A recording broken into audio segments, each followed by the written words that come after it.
Você está ouvindo o Retina Podcast, um podcast sobre oftalmologia e longevidade saudável.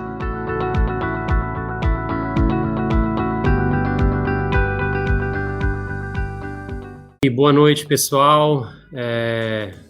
Dr. Alexandre falando. Mais uma vez, bem-vindos a todos aqui à jornada Além do Horizonte. Para quem não me conhece, eu vou me apresentar brevemente. Eu sou médico, oftalmologista, professor da Universidade Federal do Pará e sócio da Retina Pro, que é uma clínica especializada em doenças da retina. E hoje eu vou ter dois convidados aqui comigo falando sobre doenças oculares, basicamente sobre as manifestações do coronavírus no olho.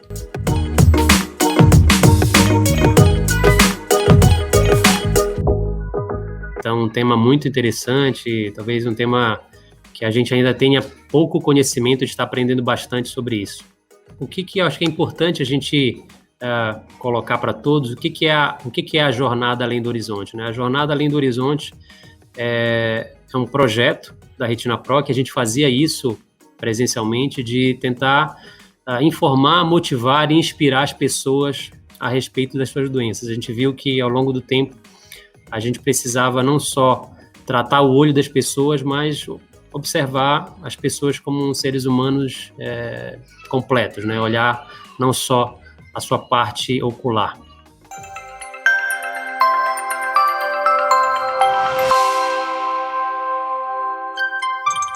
Junto comigo aqui vou dividir a tela com duas grandes pessoas, professoras também da universidade, a doutora Cléa. Professora, seja muito bem-vinda, se apresente para os nossos ouvintes aí que estão assistindo a live. Muito obrigado por estar junto com a gente. Daqui a pouco eu chamo o outro colega, o doutor Edmundo. Então, Cléa, você pode se apresentar. Boa noite, muito obrigada pelo convite para essa nossa conversa nessa noite. Eu sou Cléa Bichara, eu sou médica, eu sou professora de doenças infecciosas e parasitárias da Universidade do Estado do Pará. Entre outras atuações, eu trabalho no ambulatório do Núcleo de Medicina Tropical da Universidade Federal do Pará, onde nós desenvolvemos algumas linhas de pesquisa. Legal. Vou chamar agora o nosso próximo convidado, aí é o professor Dr. Edmundo Almeida, grande amigo, sócio lá da empresa. Te apresenta um pouquinho aí, Edmundo. Eu sou Edmundo Almeida, médico, oftalmologista, sócio da Retina Pro, professor da Universidade Federal e da Estadual. Fiz meu doutorado em Belo Horizonte, na UFMG, e meu pós-doutorado foi em Paris, já há algum tempo, né? E quero agradecer a oportunidade de estar com vocês, dividir com vocês, principalmente com a doutora Cléa, que é a outra convidada, né? Aprender com ela aí um pouco do coronavírus. Então, a ideia é a gente falar sobre as manifestações, enfim, na verdade, de início, conversar sobre coronavírus, né? O que isso causa. A gente está vivendo um momento tão difícil aqui em Belém, né? A gente está vivendo um momento de lockdown da cidade. Então, a ideia é literalmente um bate-papo para a gente poder... recentemente, a gente tem algumas novidades sobre o coronavírus no olho, né? Afetando de formas a retina, dando manifestações oculares do coronavírus. Então, Cléa, eu queria começar com você, né? Então, explica rapidamente para a gente o que é um vírus, o que acontece, porque a gente consegue pegar isso e, às vezes, de forma que a gente nem sabe por que e fica doente. Como é que acontece a transmissão do coronavírus? Entre os vários agentes causadores da infecção, nem sempre doença, né? Infecção é penetração e multiplicação, e dessa relação entre esse agente, né, e o ser humano, vai se dar um processo, ou de modo assintomático, ou de modo com sintomas. E isso vai variar justamente desta relação e desse agente.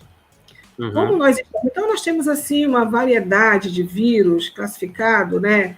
E uns acontecem só em determinadas regiões, outros acontecem de modo universal, né?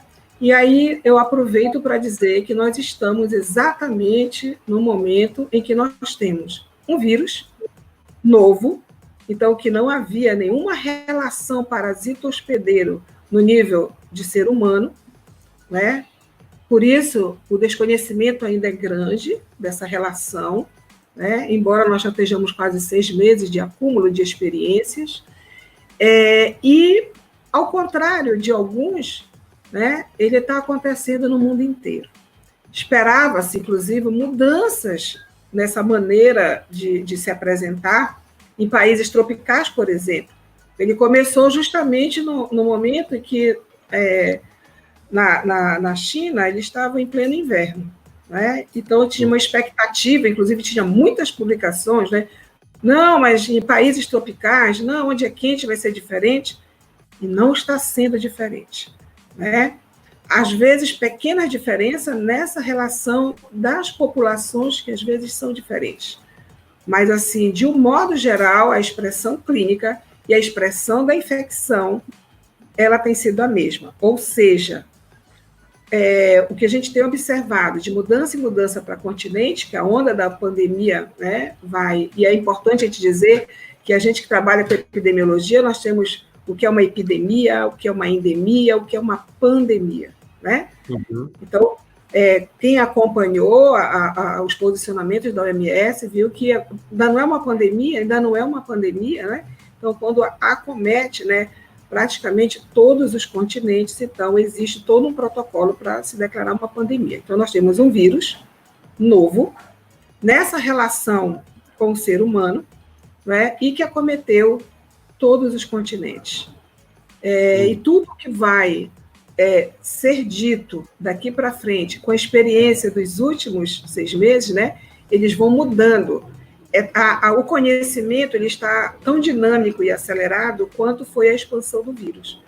Então, hoje a gente diz que ninguém é dono da verdade ainda, né? Toda doença ela tem uma história natural. Então, nós sabemos quando tem um sarampo, tudo o que vai acontecer. Nós sabemos quando tem uma catapora, todos os passos que vão acontecer.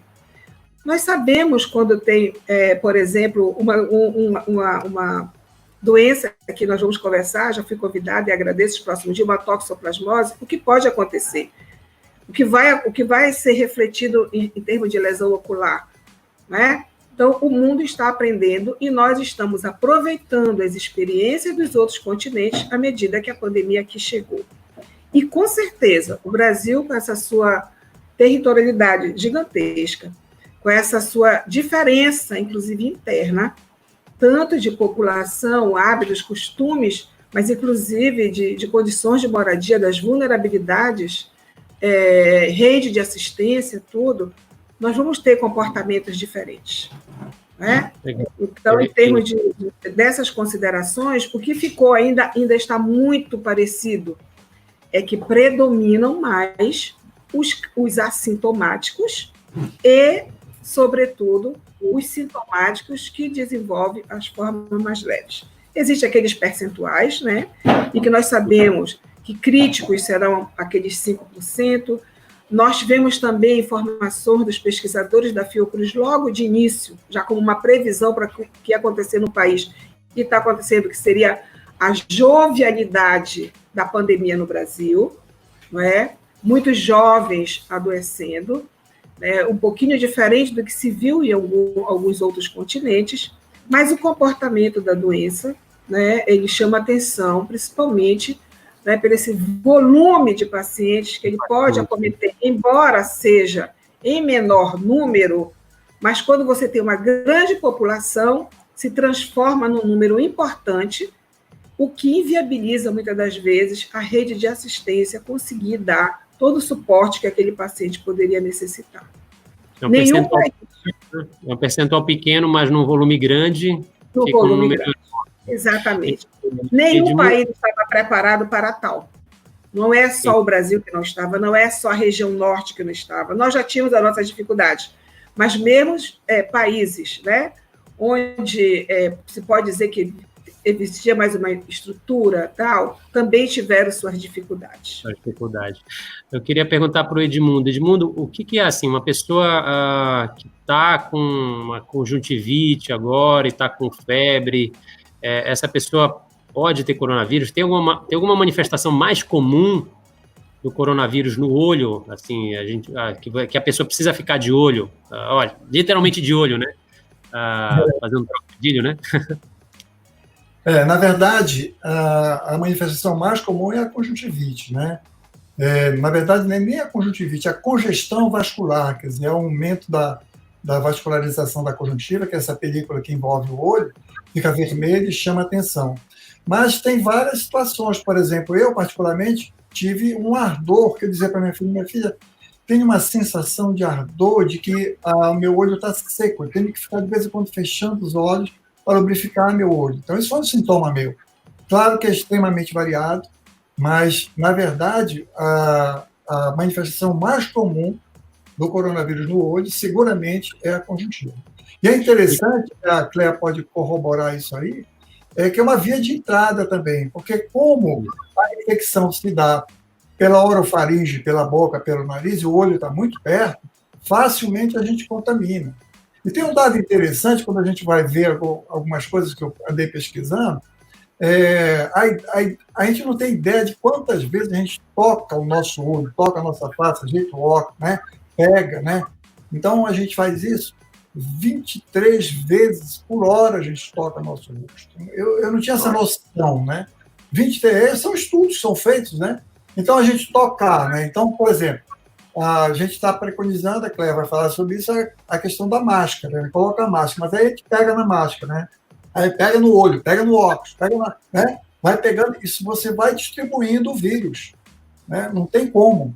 Então, assim, a conjuntiva, além de ser contaminada pela orofaringe, ela é uma fonte também de contaminação, né? Seguramente. Então, você passar a mão nos olhos e depois passar na superfície, por exemplo, você está jogando vírus ali na superfície, seguramente. Agora, Edmundo, tem um percentual, por exemplo, X% de pacientes, você tem esse dado, mais ou menos? Esse dado que eu vi mais recentemente foi um trabalho que saiu esse mês agora publicado, com 527 casos, em que deu em torno de 5%. E olha que curioso, são 27 pacientes que tiveram conjuntivite em 537 contaminados com Covid, né? Desses 27, 4 foram o sintoma inicial da doença, quer dizer, eles começaram com a conjuntivite. Olha que curioso, né?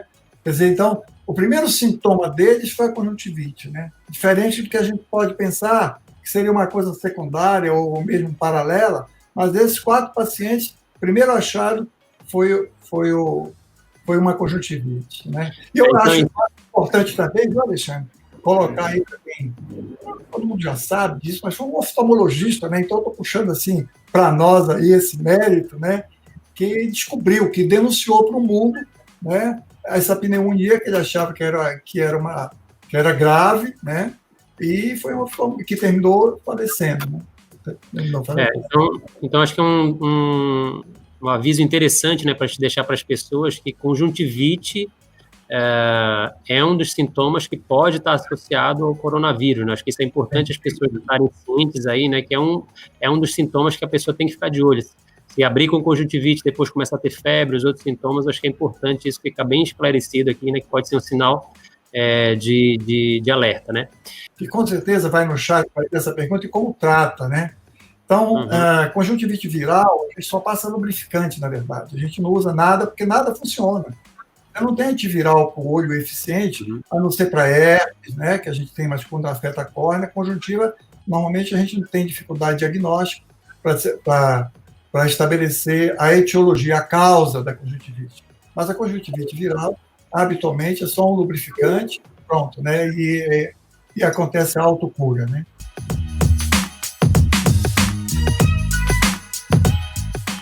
só lembrar que os outros médicos da Retina Pro estão interagindo aí no chat, né? Thaís, Luciano, Renato devem estar interagindo com o pessoal, então vamos continuar a nossa conversa aqui. Doutora Cléa, em termos de diagnóstico, né? A gente sempre ouve essa história, tem alguns testes que funcionam, tem testes que não funcionam, o melhor é aquele teste que colhe do nariz.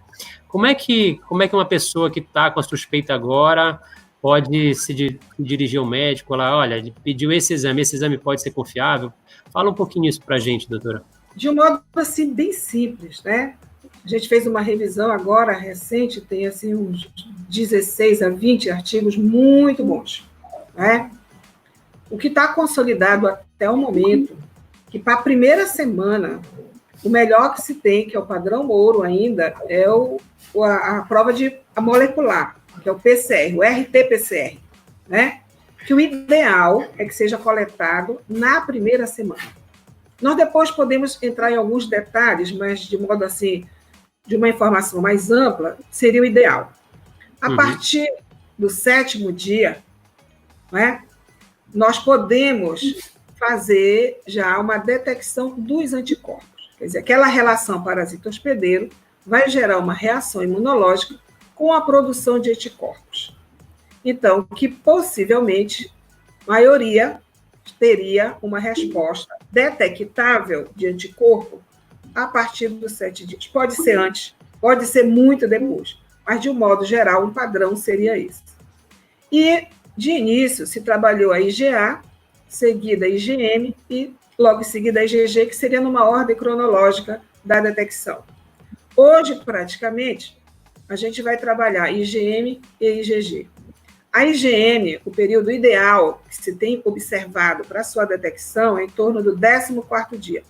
Pode ser antes, mas ficaria mais seguro, né, se você tiver que fazer o diagnóstico, se você tiver que investir, até porque nós temos muita dificuldade de fazer esses exames. Então, o ideal é que a gente procure o melhor dia. A gente vai estar combinando, né, com a nossa resposta imunológica. E a IgG, que seria aquele anticorpo de maior durabilidade, que ainda não sabemos se ela vai ser permanente ou não, mas os últimos trabalhos mostram que sim, né? O ideal é que se faça uma coleta a partir de 19 dias. Assim você tem uma chance de não perder a sua oportunidade de usar adequadamente o recurso que você tem para fazer. Porque, às vezes, você pode até pagar, mas ele não está disponível. Às vezes está disponível e outras pessoas não podem pagar. Tá? Só esclarece esse primeiro exame que você falou, o RT-PCR, como é que ele é feito? Então, esse é o diagnóstico molecular, né, onde nós vamos atrás realmente do agente, realmente do vírus. Né? Como todos nós sabemos que é um vírus de transmissão através do trato respiratório, porta de entrada ao superior, né, é ideal que se faça a coleta pelo nasofaringe. Né? Há quem faça também pelo orofaringe. Entretanto, os melhores resultados é que se colete pelo orofaringe. E até se brinca. Se essa coleta ela não foi incômoda, é porque ela não foi uma boa coleta, porque é incômoda. Né? É incômoda, claro. Mas tem que fazer. Mas tem que fazer. Este seria o que diz hoje o padrão ouro para o seu diagnóstico de uma infecção aguda pelo coronavírus, tá? Pelo novo coronavírus. Aí, outras perguntas vão surgindo, né? Por exemplo, até quando vai positivo esse PCR? Né? Ele estando positivo, eu estou ainda eliminando? São perguntas que se foram construindo, né, respostas para isso. E uma outra pergunta que vem, é muito comum, quantos dias eu já posso fazer contato com outras pessoas? Muitas perguntas, sobretudo, é quando se tem pais, os idosos dedicados. Já posso visitar meu pai? Já posso visitar minha família? Já posso voltar para o trabalho? Essa questão trabalhista já é um pouco mais já é outra esfera, mas, assim, as recomendações oficiais, tanto do Ministério da Saúde, como do CDC, que é o famoso centro, né, de doenças dos Estados Unidos, que muitas vezes rege as normativas, tá? Se nós formos somar todos os dias, o padrão é 14 dias. Do meu início de sintomas, né, 14 dias, há uma possibilidade de que eu não estaria eliminando mais o vírus. Tanto que o padrão que a gente chama, nós na medicina, nas ciências, chamamos o padrão ouro, o melhor que tem. Eu, após 14 dias, eu tenho 2 exames de prova molecular, esse PCR, tá? Negativo.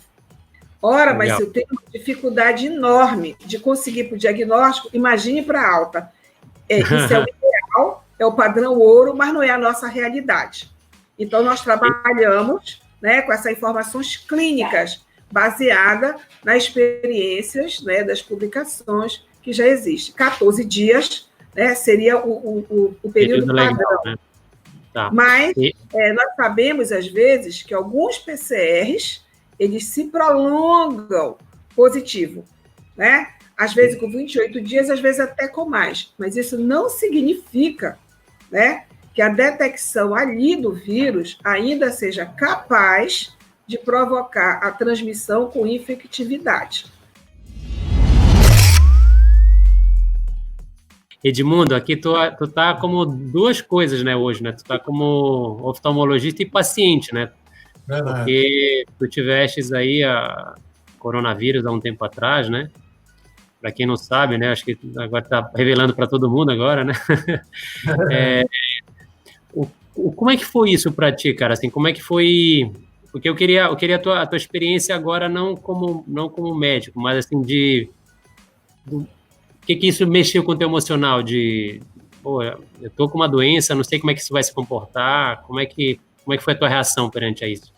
Bom, assim, eu tenho um irmão que é homeopata, né? Então eu sou uma pessoa que não gosta de tomar remédio. Aqui em casa, por exemplo, tá com febre. Não dá nada de paracetamol, para a gente avaliar a doença, entendeu? Se você toma um remédio que tira a febre, que tira a dor, você tira um componente de acompanhamento da doença para saber se a pessoa está ficando boa ou não. Então eu não tomei remédio nenhum no início, não tomei paracetamol, tive uma febre pequena, mas um mal-estar muito grande, dor nas costas, uma dor muscular, uma fraqueza muscular muito grande, uma falta de apetite, e eu comecei a tomar homeopatia. Eu tenho um irmão que é homeopata, né? Ele começou a me medicar, mas eu não prestei atenção na medicação que ele me deu, e realmente eu estava tomando remédio errado, e no 4º dia, 5º dia, eu dei uma piorada. Eu fiquei bem, achei que estava com toda essa Coca-Cola, né? E aí eu faço uma corrida dentro do apartamento para me manter fisicamente bem, e fui fazer isso. E no outro dia eu amanheci muito mal, com febre. Aí já viu, né? Tem 3 filhos médicos, né? E vieram para cima de mim, não, bora fazer a tomografia, que até então eu não tinha feito a tomografia. Né? Então, quando fizemos a tomografia, realmente eu estava com aquele padrão vidro fosco, né? Que é típico da lesão do coronavírus, menos de 25%, mas eu já estava sem febre, né? Sem febre. E aí já me animou, porque como eu não tomei paracetamol, eu já estava sem febre, eu já fiquei mais tranquilo, né? Então, e esse ardor ocular.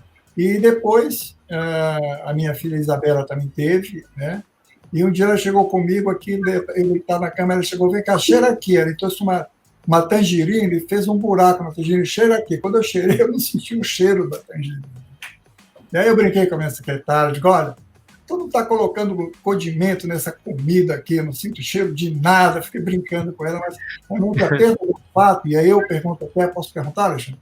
Pergunto para a Cléia, do olfato, o paciente que está com mal-estar, moleza e tal, poderia me dizer assim que é patognomônico, essa palavra é muito difícil de usar, né, específico do coronavírus? O sintoma e sinal, né, mais comum que está nas listas do quadro clínico é a febre. Né? Entretanto, tem aqueles pacientes que não apresentam febre. Né? Pacientes que não apresentam febre. Tem aqueles pródromos todos, o que o paciente sente sempre que ele tem uma febre, em qualquer doença, e isso é muito ruim para o infectologista, né?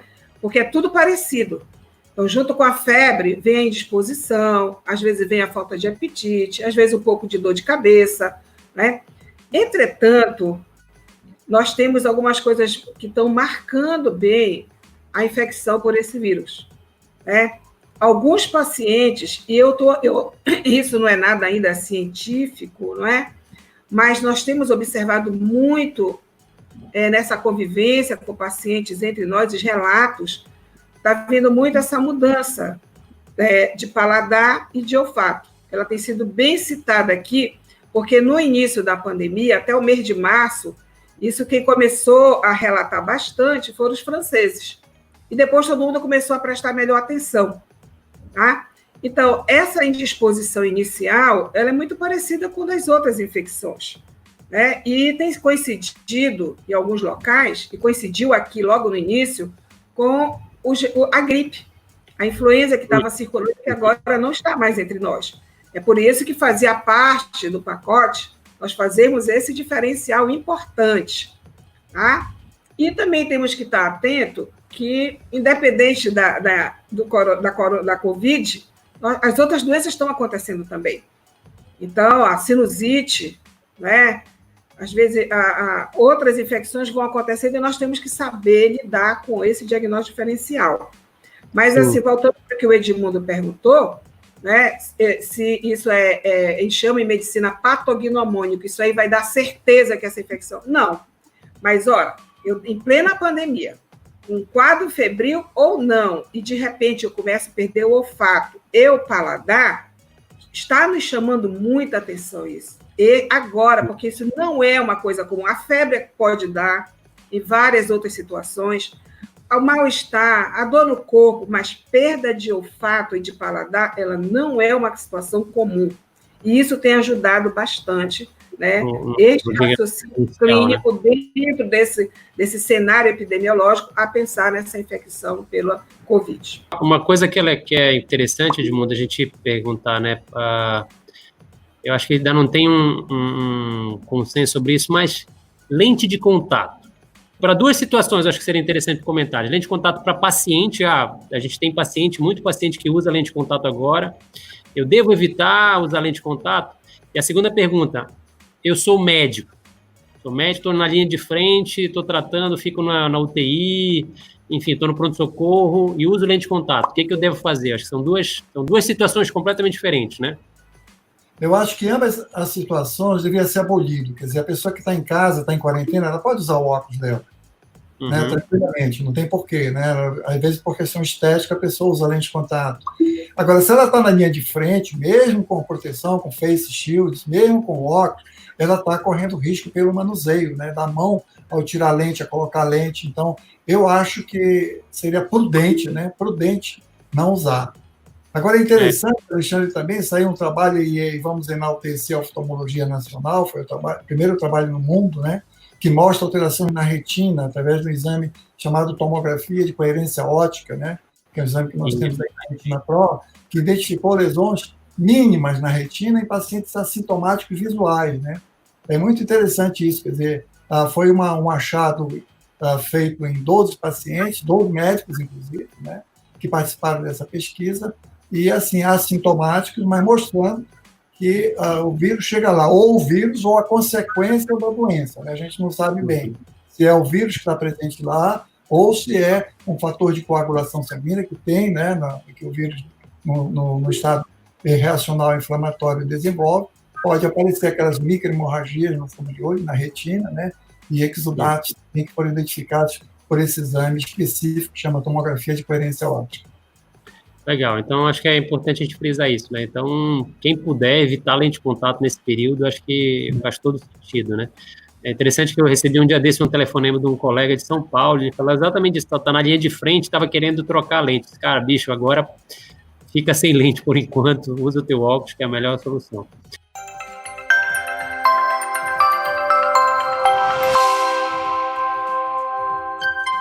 Cléa, eu queria te perguntar, em relação a situação, era só que tu contextualizasse, assim, a gente está em Belém do Pará, né, a cidade está em lockdown, né, e aí todo mundo pergunta, né, putz, e quando é que vai passar isso, quando é que a gente vai atingir a nossa imunidade, né, quando é que o Brasil sai dessa, né, quando é que a gente vai conseguir voltar a trabalhar, Como é que tu vê isso com o infectologista? O que tu acha que vai acontecer nesses próximos meses? Aqui, né? Vou te dar uma de futuróloga, né? De vidente. É verdade. Mas, olha, eu não queria dizer coisas que não é o que a gente quer ouvir, né, hoje. Tá? E eu sempre sou muito otimista. Eu queria tanto ter acreditado em tantos artigos que falavam sobre a questão do país tropical, né? A gente sabia que não era verdade, mas eu estava ali e tal. Então, assim, nós tivemos uma discussão há poucos dias com o doutor Júlio Croda, né, que é um grande epidemiologista, um médico infectologista que está trabalhando aí bastante nessas análises, nesses estudos, e a gente se ressente porque o Brasil ele não está bem no cenário da sua gestão de pandemia, né, isso todos nós sabemos, né, em relação ao mundo, e internamente nós estamos tendo muitas diferenças, tá? Mas, por outro lado, nós estamos tendo as diferenças, até que eu falei no início aqui, sobretudo regionais. Se você pegar a região norte, fica muito complicado você querer comparar com a região sul. É menor, né? O PIB mais alto, IDH, todos os fatores que você vai pegar vai ter contrapostos. Uma coisa interessante também é quando você olha o Brasil e vê a necessidade do SUS, né? Quanto a população precisa do SUS, né? Que é assim, para quem é da saúde pública, né, tem um amor enorme por esse sistema único de saúde, pela universalidade, todas as conceitualidades que tem, né, e que realmente nessa pandemia faz toda a diferença. Então, nós vamos observar que praticamente todos os estados da região norte, mais de 90% da população precisa do SUS. Quando você pega o sul, baixa, Distrito Federal é 70 e poucos por cento, São Paulo é 60 e poucos por cento, então você já vai ver que o desfecho dessa assistência vai ser muito diferenciado. Vai ser muito diferenciado. Eu estou fazendo essas colocações para consubstanciar a expectativa de quando isso vai passar. Não é? Existe um trabalho que é o grupo que faz, o Imperial College, que é em inglês, né, e que tem acertado bastante. Tá? No mais recente, ontem deve ter saído alguma coisa, né, eu ainda vou assistir, mas assim, bem voltado para o Brasil.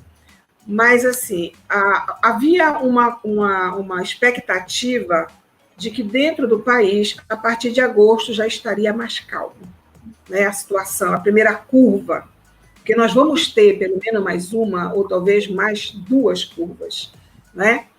Então, havia uma expectativa de que seria agosto. Para a nossa região, eles já deslocaram para novembro, né? E para o país, eu não sei com que precisão, colocaram 5 de janeiro.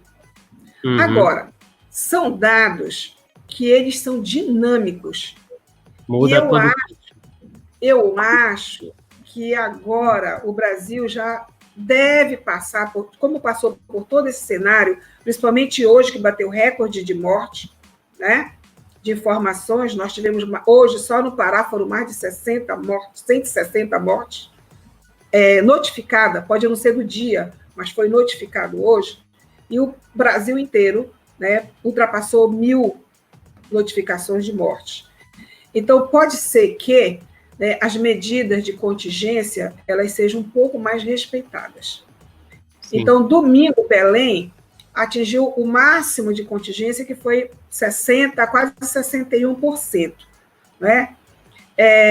Eu vi muita gente ontem bem eufórica, dizendo, você quer ver como é que achatou? Nós achatamos a curva. Né? O que a gente pode dizer em relação a isso?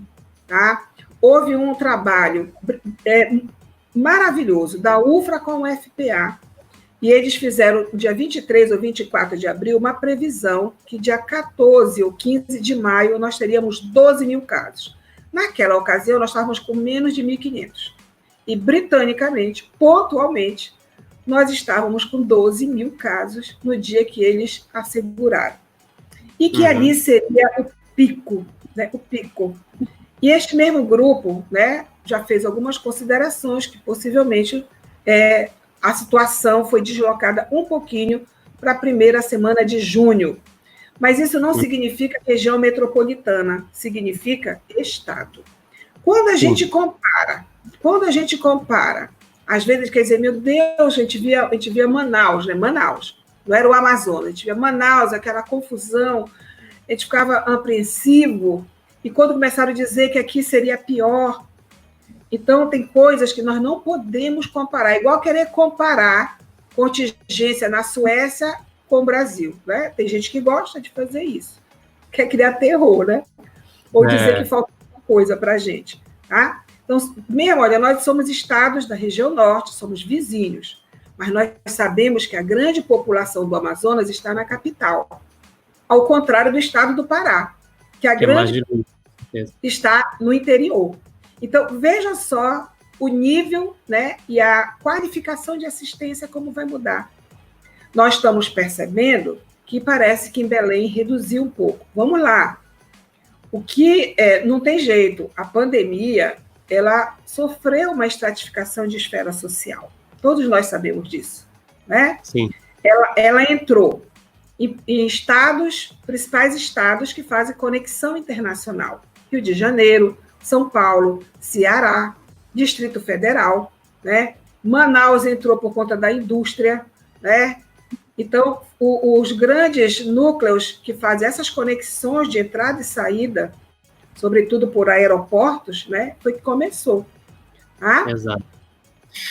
Entendeu? E começou atingindo principalmente as pessoas que migraram, que viajaram, que voltaram. Né? E essas pessoas passaram.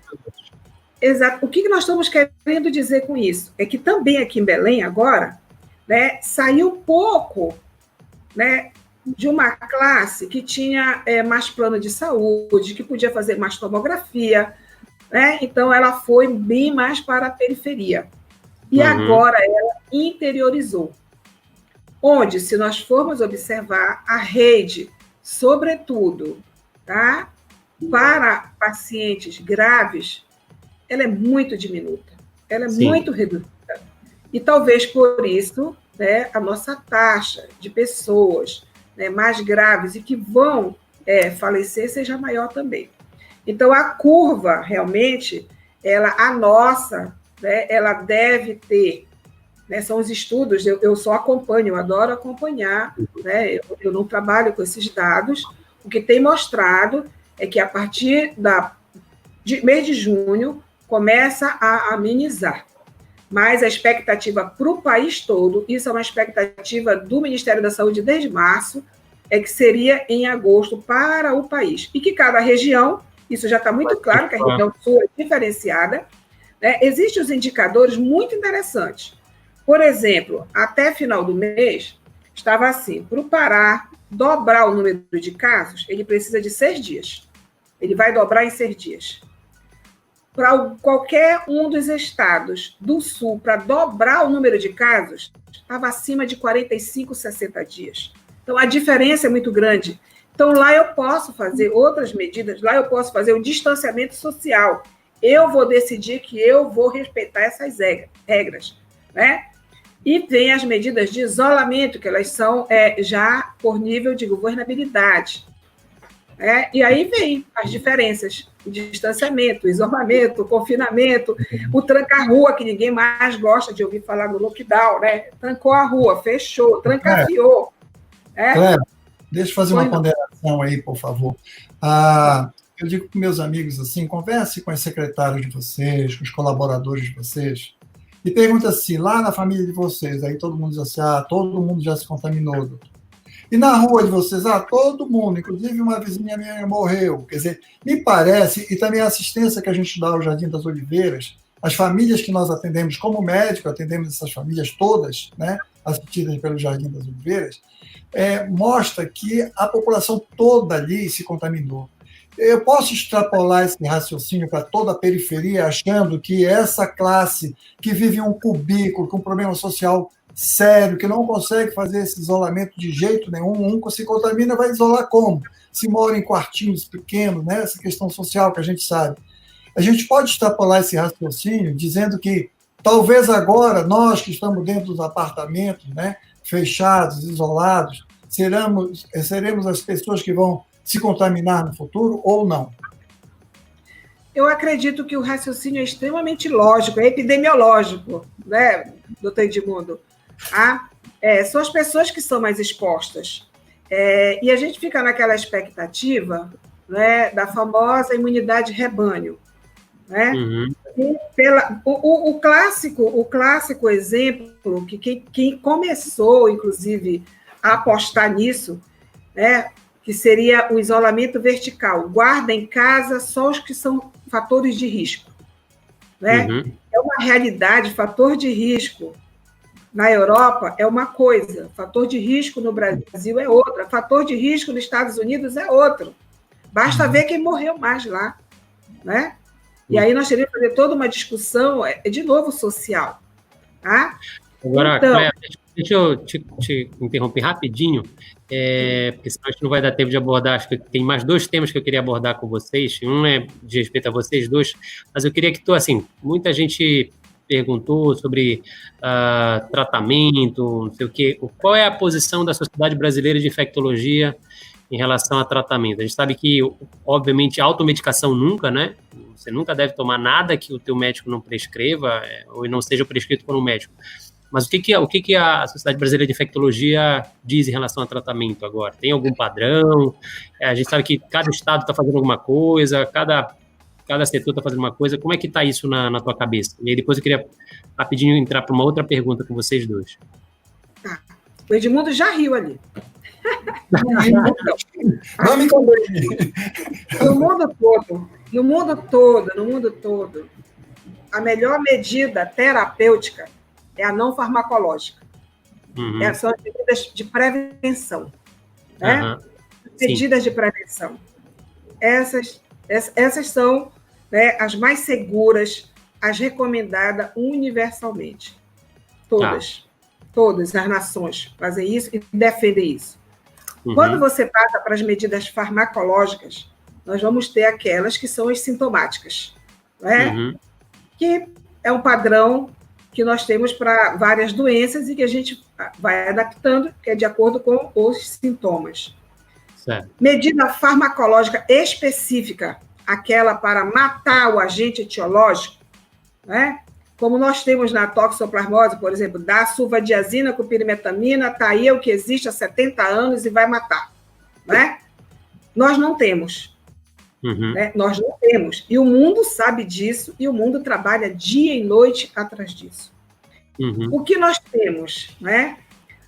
Ainda de 2002, 2005, algumas drogas, né, elas foram testadas em laboratório para ver se atuava, eliminava de aqueles experimentos de células, geralmente animais, o vírus. Uhum. Né? E muitos desses trabalhos, inclusive, nem foi do vírus que está agora, porque até então ele é novo, né? A gente não tinha. Tá?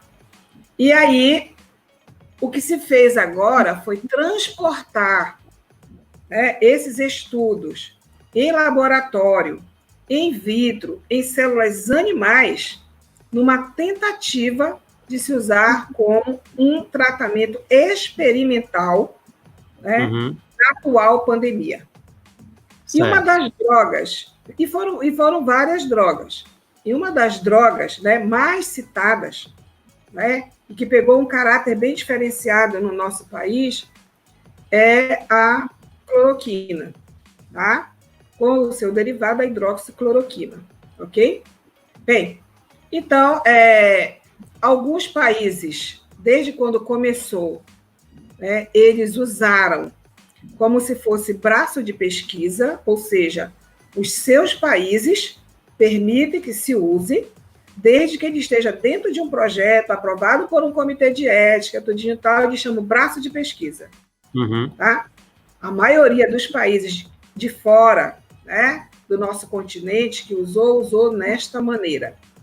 Eu não sei, acho que todo mundo acompanhou, que já tinha esses estudos, tal, mas de repente saiu um estudo lá americano, e o presidente falou como se fosse a descoberta maior do mundo.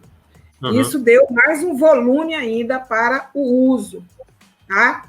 E no Brasil, né, começou a ser questionado tudo, e alguns hospitais, né, começaram a usar e colocar como protocolo. O Ministério da Saúde, de início, né, colocou, né, dentro do seu protocolo, cheio de reticências, cheio de informações, sempre destacando. E aí eu vi uma pressão grande. Por que o Ministério da Saúde não põe logo? Porque o Ministério da Saúde, como órgão oficial, ele só pode colocar, ou só deve colocar, aquilo que está baseado em evidência. Aí vem uma outra questão, né? Mas numa pandemia não dá para esperar a evidência, né? E as experiências foram se acumulando nos países, e os trabalhos publicados vêm saindo, estão saindo. Então, nós já temos 5, quase 6 meses de experiências. Tá? Então, as sociedades médicas de especialidades estão se posicionando. Aliás, se posicionaram desde cedo. Isso é um tratamento experimental. A experiência que tem não foi em humanos, vem colocando. E agora, esta semana, se avolumou demais. Tanto que houve uma nota da Sociedade Brasileira de Imunologia, sozinha. Houve uma nota agora coletiva da Sociedade Brasileira de Infectologia, a qual eu sou filiada, junto com a Sociedade de Medicina Intensiva, junto com a Sociedade de Pneumologia. Então, quer dizer, são as 3 especialidades que estão em maior afinidade atuando, né, na condução, no manejo desses casos. E elas não estão recomendando. Né? Ninguém está colocando, assim, é proibido. A ciência tem se posicionado de que não tem efeito, tá? Mas ninguém está dizendo que é proibido. Quando a gente conversa como uma representante institucional dentro da academia, a gente tem colocado esta situação. Sim, chama de. Então alguns trabalhos, a maioria, porque existem vários trabalhos. Então, existe, por exemplo, um grupo de pesquisadores franceses. Eu não posso dizer que é a França, um grupo que vem defendendo o uso. Né? E por que os trabalhos, uns são criticados, outros são apoiados? Pelo desenho do estudo. Então, sim, quando eu só faço o tratamento nos grupos, eu não faço um grupo que não toma, com um grupo que toma. Né? Eu não faço ele às cegas. Tem vários critérios. Então, eles passam a não ser valorizados pela comunidade científica. Não quer dizer que não tenha, na prática, no meu dia a dia. Então, a gente tem que ter muito cuidado com isso, porque muitos de nós usamos logo no início. Sim. Outros já não estão mais se sentindo seguros, respaldados, mas tem que ficar muito claro a proteção ao médico que faz a opção de usar e ao médico que não faz. Por isso veio o Conselho Federal de Medicina, né, se posicionou, e hoje todos os pacientes devem saber disso, né, e aquele que vai querer usar, o médico tem que dar um documento para ele assinar, de que ele está consciente de que este tratamento é experimental e que os últimos trabalhos que vêm saindo, fundamentando a ciência, têm mostrado que eles não têm tido efeitos, tanto na primeira fase da doença, como na segunda fase da doença. Tá? Mas não há uma mordaça, não há uma coisa, não usa, não. Ficou assim muito claro que é um discernimento médico, que é um ato médico. Por isso, os CRMs do Amazonas, os CRMs do Piauí, o CRM do Ceará, acho que do Maranhão, soltaram as suas notas, mas eles também colocam lá que os trabalhos são experimentais.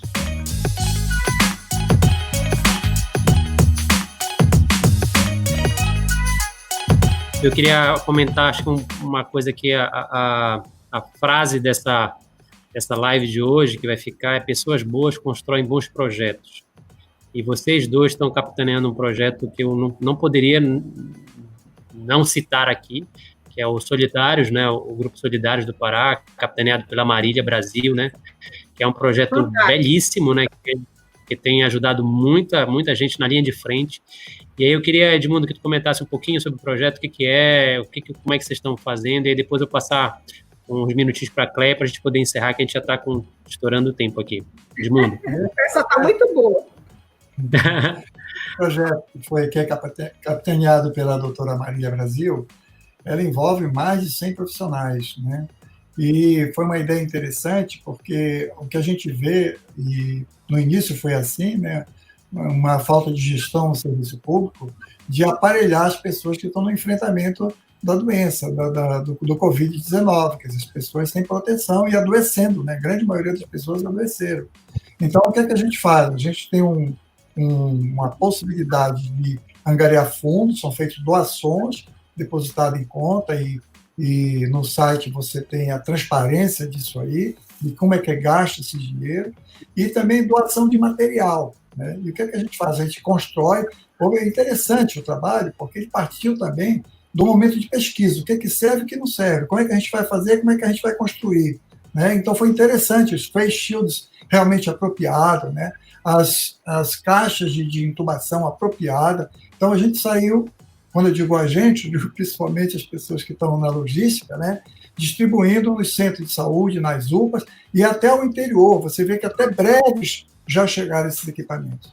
Então, assim, quem quiser colaborar ainda, nós estamos precisando ainda, porque a demanda é muito grande, né? Os órgãos de saúde públicos, governamentais, não se prepararam, na verdade, para isso. Então, não equiparam os profissionais de saúde para o enfrentamento do Covid, né? Então, quem quiser ainda ajudar, por favor, faça, né? Basta entrar Solidários da Saúde Pará, tem um site e você pode colaborar da maneira que você quiser, o pouco que você quiser, para a gente poder continuar alimentando essa ideia e continuar protegendo esses profissionais. Acho que isso é legal porque realmente o médico, né, não só o médico, o auxiliar de enfermagem, o enfermeiro que está lá na ponta, né, eles são a ponta de lança, né, da gente no enfrentamento disso, e era uma ponta de lança que estava descoberta, né, a gente estava colocando esse pessoal lá para se contaminar, e acho que foi um projeto sensacional, né, parabenizar todo mundo que está envolvido. Cléia, eu queria que tu falasse um pouquinho desse projeto para a gente poder encerrar, e fala um pouquinho, que eu acho que é muito legal isso. Uma coisa que eu estava até falando conversando com um amigo meu de São Paulo, que está fazendo uma coisa parecida, conversando com um amigo meu do Piauí, que fez uma coisa parecida, né? Eu acho que a gente sempre se pergunta, tá todo mundo em quarentena, putz, eu só estou assistindo live de sertanejo na televisão e tomando cerveja, né? Mas, poxa, dá para ajudar tanta gente, mesmo você estando em casa, né? Você poder se conectar a projetos como esse, que você pode salvar vidas, ajudar pessoas a melhorar. Eu acho que isso é tão bacana, né? Que a gente pode fazer de casa, a gente pode ajudar outras pessoas, né? Ale, eu esqueci de falar também que tem uma equipe que dá assessoria por telefone a pessoas que estão passando por dificuldade, a pessoas que estão isoladas, deprimidas, né? Tá? Vai, Cléia, vai você agora. Não, então é isso. Esse trabalho ele é fantástico. Eu me sinto assim, muito honrada em estar participando, e ele vai ampliando, e ele tomou proporções que é muito interessante, que a maioria nem se conhece, né? Existe um núcleo e a gente é dividido em grupos, inclusive da logística, da captação de recurso, quem faz isso, quem vai buscar material. E é uma coisa assim, no momento em que nós precisamos dar esperança para as pessoas, né? Eu acho assim que uma das grandes lições de vida que todos nós vamos levar para sempre, né, desse enfrentamento, além da compaixão, da solidariedade, eu acho que hoje não tem nada mais especial do que nós ganharmos a esperança. Eu fico tão chateada quando eu vejo alguma fake news que trabalha contra alguma boa notícia, porque está tirando uma... Eu me lembro de pessoas que eu nem conheço. Eu fico imaginando, meu Deus, está tirando a esperança de alguém, essa confusão que alguma notícia está dando, né? Então, o Grupo Solidários, mais do que tudo, ele está levando esperança, né? Porque eu até digo, cada máscara que nós estamos doando, quantas vidas nós estamos salvando, talvez, ali? A do próprio que vai usar, e se ele está doente, dele não estar transmitindo também. Então, são coisas muito simples, mas de um significado enorme. Ao mesmo tempo, outros grupos também, né, como o Edmundo colocou, os psicólogos. E agora nós temos lá na UEPA agora o teleatendimento. Então, nós já somos mais de 40, conseguimos doação de celulares e nós temos um plantão. Então, quem está nos assistindo, aliás, a gente atende gente desde a Ilha do Marajó até São Paulo, né? O Brasil todo liga, é interessante. Né? Fica no site da universidade, www.epa.br, vai estar lá a agenda da semana. A cada 2 horas tem 2, 3 telefones ativos para atender essas pessoas. Né? E, às vezes, todo tipo de pergunta. Lógico, ninguém é obrigado a prescrever. Isso vai depender do discernimento de cada médico, de como nós vamos ajudar, de orientar o fluxo. Né? Eu até aproveito aqui uma coisa que é recente no nosso estado. Se vocês forem perceber, nós não tivemos aquelas imagens muito tristes, né, dos mortos, aguardando IML, aguardando não sei o quê. Nós não tivemos quase isso aqui. Por quê? Porque uma das estratégias, além do hospital de campanha, ampliar leito e tal, uma das estratégias foi o SVO a domicílio. Então, vocês viram na televisão que no Equador ninguém conseguia sepultar o seu familiar, tudo, né? Aguardando. Então, pelo volume numa pandemia, às vezes, como hoje foi notificado, pode nem ter sido todo mundo hoje, 160, isso aí é uma cena de catástrofe. Né? Nós iríamos ter problemas sérios. Então, agora, para aquelas pessoas que estão falecendo em casa, existe um fluxo de ir na polícia, dar informação, a polícia chama o SVO a domicílio, é uma OS que está atuando sobre isso, e ela vai resolver o problema de cada um. Nós não estamos mais com aqueles caminhões na frente do IML, né? E assim os hospitais também. Isso também eu entendo que é uma questão da dignidade para quem está em grande sofrimento, e eu aproveito aqui para me solidarizar com todas as famílias que já passaram por situação como essa. Eu queria, Edmundo, 3 coisas que tu acha que a pessoa que está com Covid precisa lembrar, né, em relação às doenças oculares, rapidinho, para quem não acompanhou desde o início. Papum. Vamos primeiro lembrar de Deus, né? Lembrar de orar, acho que é uma coisa muito saudável. Mas a conjuntivite, seguramente, é o dado mais importante, a inflamação dos olhos, ficar o olho vermelho e apresentar a conjuntivite. E o tratamento é só lubrificante. Legal. Cléa, 2 palitos, vai lá. Eu acho que as medidas de prevenção, reforçar e enfatizar que olho é a porta de entrada, né? Não deu tempo nem da gente conversar muito, mas muito dos estudos, eles conseguiram coletar tanto do nasofaringe como da conjuntiva também. Né? Cléa, hoje já se coletou até sêmen, até no sêmen se vê vivo. Olha só, isso dá outra live, isso já dá outra live. Né? Então, nas medidas de prevenção, né, a gente não esquecer disso. O olho também é a porta de entrada. Né? Pode, às vezes, nem ter o sintoma, como o Edmundo já colocou a taxa de que isso pode estar acontecendo. Tá? Então, eu vou enfatizar na prevenção e eu vou enfatizar na educação e da gente tentar obedecer normas da contingência. E só assim a gente dá mais oportunidade. Quando a gente dá chance para as normas de contingência, a gente tem que pensar que isso se reflete em chance de mais pessoas sobreviverem, porque menos vão adoecer simultaneamente e essas pessoas poderão ter chance de ser atendidas pela rede. As pessoas com quadros mais graves. Legal, excelente. Obrigado. Viu? Esqueci de falar, não usar lente de contato, também evitar, usar óculos. Perfeito.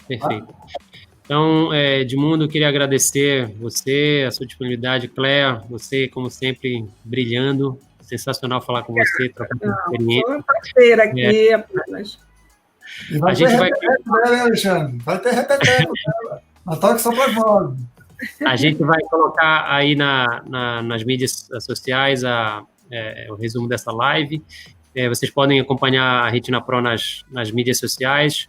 E agora a gente vai abrir o grupo do WhatsApp, né? Quem não está inscrito no grupo do WhatsApp, se inscreva aí para a gente ter uma interação. A gente vai ficar alguns minutos conversando lá no WhatsApp e interagindo para mais dúvidas que vocês tiveram. Tchau, pessoal. Tchau, Cléa. Obrigado, amigos. Boa noite. Valeu, pessoal.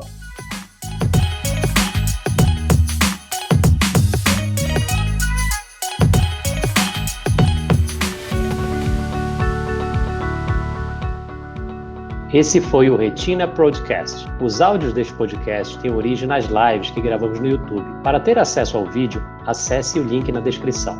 Para participar e enviar suas perguntas, assista a nossas lives, toda quarta-feira, às 20 horas. Até o próximo episódio.